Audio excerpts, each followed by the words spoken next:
شیطان بہت شیطانی قوتیں رکھتا ہے، لیکن اللہ کے خاص بندے شیطان سے قوی ہیں، طاقتور ہیں۔ حضرت ابو ہریرہ رضی اللہ تعالیٰ عنہ سے معروف روایت ہے، فرماتے ہیں کہ صدقے کے مال میں حضور نے مجھے امین مقرر کیا، پہرے دار مقرر کیا۔ تو کہتے ہیں میں پہرے پہ تھا، ایک شخص آیا، اس نے چادر بچھائی اور جلدی جلدی سے وہ غلہ، وہ کھجوریں، وہ مال اپنے کپڑے میں ڈالنے لگا۔ میں نے دوڑ کے اس کو پکڑ لیا، تو اس نے اپنا آپ مجھ سے چھڑانا چاہا، لیکن میرے ہاتھوں کی گرفت مضبوط تھی، وہ چھڑا نہ سکا۔ اس نے کہا کہ میں کثیر العیال ہوں، میرے چھوٹے چھوٹے بچے ہیں، تو بھوک نے مجھے چوری پہ مجبور کیا، میں کوئی پیشہ ور چور نہیں ہوں۔ کہتے ہیں مجھے ترس آ گیا، میں نے اس کو چھوڑ دیا۔ خیر رات گزر گئی، صبح ہوئی، حضور کی خدمت میں حاضر ہوا تو آقا کریم نے فرمایا کہ ما فعل اسیرک البارحہ، ابو ہریرہ رات والے چور کا کیا بنا؟ عرض کی حضور وہ بڑا مجبور شخص تھا کوئی، اور اس نے کہا کہ میں پیشہ ور چور تھوڑا ہوں، بچوں کی بھوک نے مجھے یہاں تک پہنچا دیا۔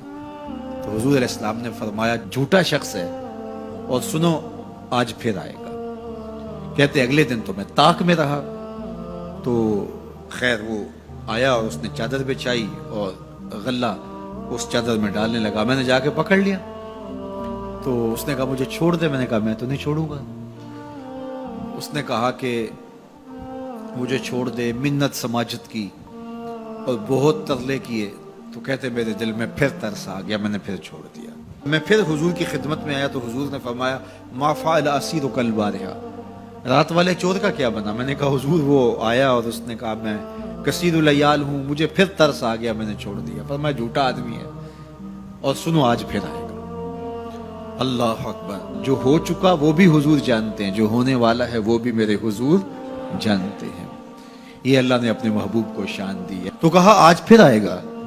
کہتے ہیں میں طاق میں تھا کہ وہ آیا، اس نے چادر بچھائی اور غلہ ڈالنا شروع کر دیا۔ تو کہتے ہیں کہ میں پھر پکڑ لیا۔ میں نے کہا آج تو نہیں چھوڑوں گا، آج تو جو حضور کے پاس لے کے جاؤں گا۔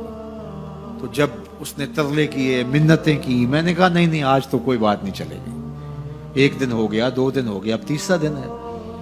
اس نے کہا ابو ہریرہ میں تمہیں ایک بات بتاتا ہوں، اگر تمہیں اچھی لگے تو مجھے چھوڑ دو گے؟ کہا بتاؤ۔ کہا کہ جب رات سونے لگو تو آیت الکرسی پڑھ لیا کرو، فجر تک تمہارے پاس شیطان نہیں آئے گا۔ کہتے ہیں بات بڑی اچھی تھی، میں نے اسے چھوڑ دیا۔ حضور کی خدمت میں پہنچا تو پھر فرمایا وہ رات والے چور کا کیا بنا؟ میں نے کہا حضور اس نے مجھے یہ وظیفہ بتایا۔ حضور نے فرمایا بندہ تو جھوٹا ہی تھا لیکن بات سچی بتا گیا۔ اور پھر فرمانے لگے ابو ہریرہ جانتے ہو وہ 3 دن جو آتا رہا وہ کون تھا؟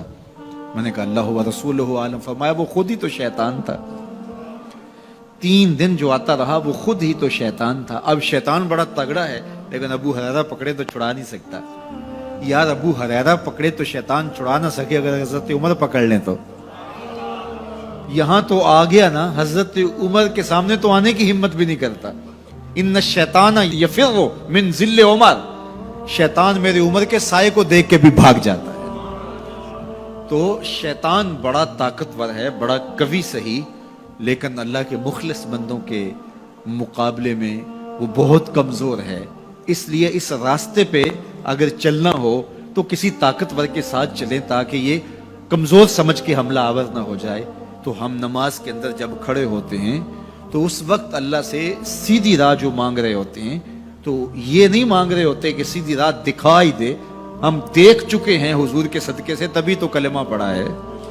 سیدھی راہ دیکھ چکے ہیں تبھی تو وضو کیا ہے۔ سیدھی راہ دیکھ چکے ہیں تبھی تو کانوں تک ہاتھ لگا کے ہاتھ باندھے اس کی حضور کھڑے ہیں اور رخ قبلہ کی جانب کیا ہے۔ دیکھ چکے ہیں، لیکن آج نماز کے اندر ہم یہ کہہ رہے ہیں اہدنا الصراط المستقیم، مالک راہ دیکھ تو چکے ہیں لیکن پہنچنا بڑا مشکل ہے۔ راستے میں شیطان بھی کھڑا ہے، نفس بھی کھڑا ہے، کہیں راستہ خراب نہ ہو جائے، ساری زندگی کی کمائی کہیں لٹ نہ جائے۔ اس لیے اللہ سے مانگا کہ مالک ہم کمزور ہیں، ہمیں کوئی مان نہیں ہے کہ ہمیں راستہ دیکھ لیا تو منزل پہ پہنچ جائیں گے۔ قدم قدم پہ شیطان ہے، نفس موجود ہے، مالک تو دستے کرم بڑھا اور ہمیں منزل تک پہنچا دے۔ اور جب وہ کرم کرے گا تو پھر پہنچتے ہوئے دیر نہیں لگے گی۔